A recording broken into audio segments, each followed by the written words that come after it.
सभी को नमस्कार। मैं उत्कर्ष अग्रवाल एक बार फिर से आपका एसएससी लैब पे बहुत बहुत स्वागत करता हूं।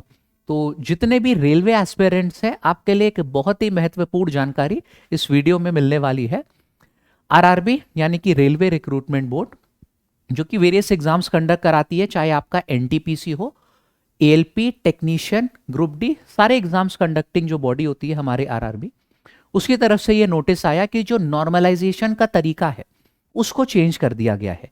नॉर्मलाइजेशन जिसके आधार पर आप लोग की मेरिट लिस्ट बनती है, अब उसको चेंज करके क्या क्या मेथड्स यहां पर लाए गए हैं इस वीडियो में हम लोग इसके बारे में जानेंगे, और सभी पॉइंट्स को मैं आसान भाषा में आप लोग को समझाने की पूरी कोशिश करूंगा। ठीक है, तो ये हमारा नोटिस है। अभी इसको डिटेल में समझेंगे। पहले मैं आप लोग को एक ओवरव्यू दे दे रहा हूं कि अब यहां पर किस तरीके से नॉर्मलाइजेशन मेथड में चेंज आया है। देखिए, जो आप लोगों का रॉ स्कोर होता है ये क्या है, जैसे कि 100 मार्क्स का आपका एग्जाम होता है, 100 में जितने नंबर आप स्कोर कर रहे हैं, सपोज आपने 75 नंबर स्कोर किए तो वो आपके रॉ मार्क्स हो जाते हैं। अब क्या होगा, हर शिफ्ट का एक परसेंटाइल स्कोर निकाला जाएगा। ये कैसे आएगा, जैसे कि मान लीजिए कोई शिफ्ट हुई, उसमें एक स्टूडेंट है जिसके 80 नंबर आए और ये हाईएस्ट स्कोर गया है उस शिफ्ट का, तो जिसका 80 स्कोर आया है इसको मान लिया जाएगा कि ये 100 परसेंटाइल मार्क्स है। ठीक है, मान लीजिए एक बच्चा है जिसके यार केवल 10 नंबर आए थे किसी शिफ्ट में और ये उस शिफ्ट का लोएस्ट स्कोर है, तो ये मान लिया जाएगा कि इसके ये 0 परसेंटाइल है।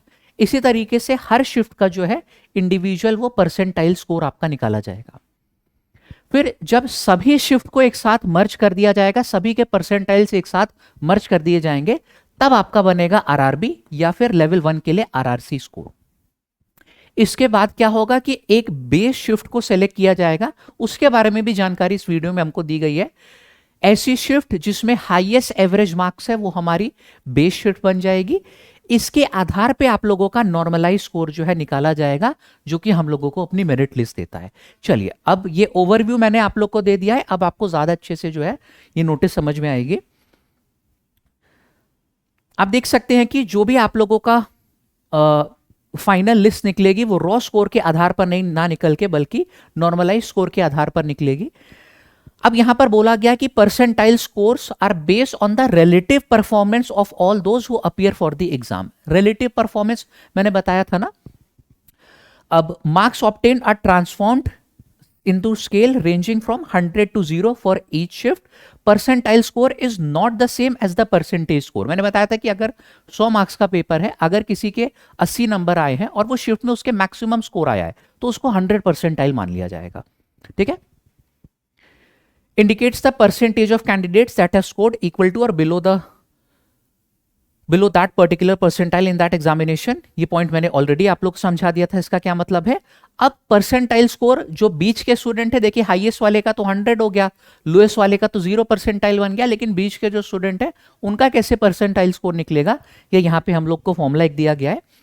Number of candidates appeared in the shift with raw score equal to और less than the candidate upon में टोटल नंबर ऑफ कैंडिडेट्स जो कि उस शिफ्ट में अपीयर हुए थे इनटू 100। इस तरीके से आपका परसेंटाइल स्कोर जो है ये निकाला जाएगा।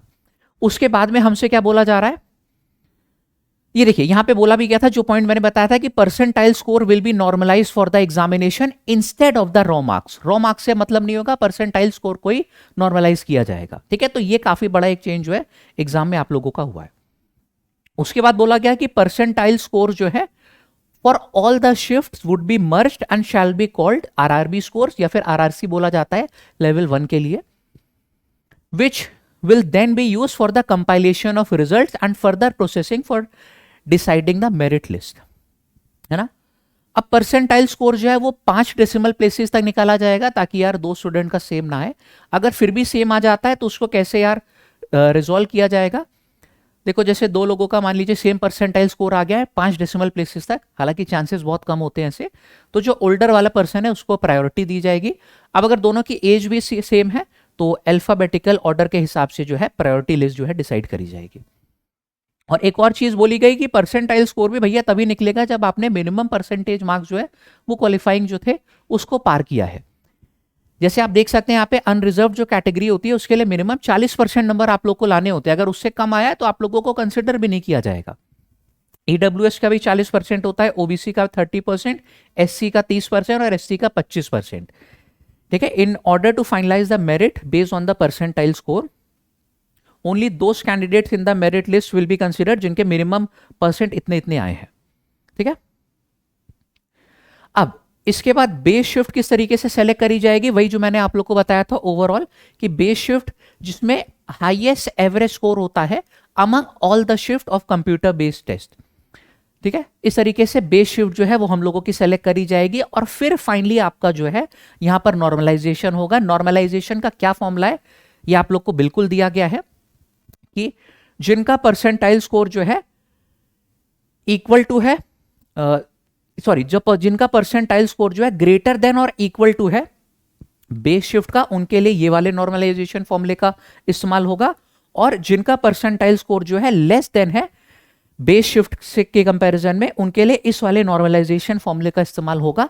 अब वापस से जब आप लोग इसको देखोगे पूरा प्रोसेस, सभी चीजें अच्छे से क्लियर हो जाएंगी। मैं एक बार दोबारा से दोहरा दे रहा हूं कि अभी तक क्या था कि रॉ स्कोर के ही आधार पे हम लोगों का जो है नॉर्मलाइज स्कोर निकाला जाता था, तो उसको चेंज कर दिया गया है। अब इंडिविजुअल शिफ्ट के हिसाब से सबसे पहले परसेंटाइल स्कोर निकाला जाएगा। ये परसेंटेज से कैसे अलग है सभी को समझ में आ गया होगा। जैसे कि मान लीजिए एक कोई बहुत कठिन शिफ्ट आई थी, उसमें हाईएस्ट मार्क्स जो है वो 62 ही गए थे। ठीक है, और लोएस्ट मार्क्स जो है सपोज चले गए थे यहां पर 12, तो ये जो 62 है इसको 100 परसेंटाइल मान लिया जाएगा और 12 वाले को 0 परसेंटाइल। ठीक है, बाकी परसेंटाइल इसी के आधार पर निकाले जाएंगे इंडिविजुअल शिफ्ट के। फिर सभी शिफ्ट के परसेंटाइल को जब मर्ज कर दिया जाएगा तो वो बनेगा स्टूडेंट का आरआरबी स्कोर। फिर बेस शिफ्ट से जब यहां पर कंपैरिजन किया जाएगा, नॉर्मलाइजेशन का फॉर्मूला हम लोग लगाएंगे, तब जाके आपका नॉर्मलाइज स्कोर निकल के आएगा। इसी के बेसिस पे आपका या तो नेक्स्ट ईयर के लिए क्वालिफिकेशन होगा या फिर जो भी मेरिट लिस्ट आपकी बनेगी वो बनेगी। ये प्रॉपर नोटिस आपका आया था, उम्मीद है कि मैंने अच्छे से एक्सप्लेन कर दिया होगा। अब इसकी क्या नीड पड़ी, ये तो हमारी यार समझ के पड़े है, क्योंकि जो अभी तक चलता चला आ रहा था प्रोसेस उसको बदलने की यहां पर कोई नीड नहीं थी, फिर भी बदला गया है आरआरबी के द्वारा। अब हम लोग तो यार यही उम्मीद करते हैं कि जो एग्जाम्स यहाँ पर नोटिफिकेशन इनका जारी किया गया है वो टाइमली कंडक्ट कराए जाएंगे, एंड इनकी जो पोस्टिंग है वो भी यार सभी स्टूडेंट को टाइमली दी जाएगी। ठीक है, और सबसे पहले तो मेरे ख्याल से आरआरबी को इस पे फोकस करना चाहिए, और नॉर्मलाइजेशन का जो मेथडोलॉजी है वो चेंज कर दी गई है। मैंने हर एक पॉइंट अच्छे से समझा दिया आपको। अब इसी तरीके के यार और भी जो इंफॉर्मेटिव वीडियोज हैं मैं इस चैनल पर लाता रहता हूं, तो अगर आप नए हैं इसको सब्सक्राइब कर लीजिए। ठीक है, चैनल को जरूर सब्सक्राइब करके रखिए ताकि कोई भी तरीके का इंपॉर्टेंट नोटिस आपका जो है मिस ना हो जाए। एंड मैं आप लोगों की जो है यूट्यूब पर फ्री तैयारी कराता हूं। डेली मॉर्निंग में 9 AM पर मेरी मैथ्स की क्लास होती है। आप लोग रेलवे में किसी भी एग्जाम की तैयारी कर रहे हो, चाहे आपका एनटीपीसी हो, graduate level, under graduate level, each and every exam यहां पर मैं आप लोगों की फ्री तैयारी कराता हूं। मैथ्स की क्लास आपकी डेली मॉर्निंग में 9 AM पर होती है, तो मेरे संग यार जुड़ना जरूर, यहां पे मतलब जरूर जुड़िए। ठीक है, नोटिफिकेशन ऑन कर लीजिएगा ताकि कोई भी चीजें आप लोगों से मिस ना हो। और इसी तरीके की वीडियोस के संग मैं जुड़ता मिलता रहूंगा आप लोगों को दोबारा से। Bye bye everyone.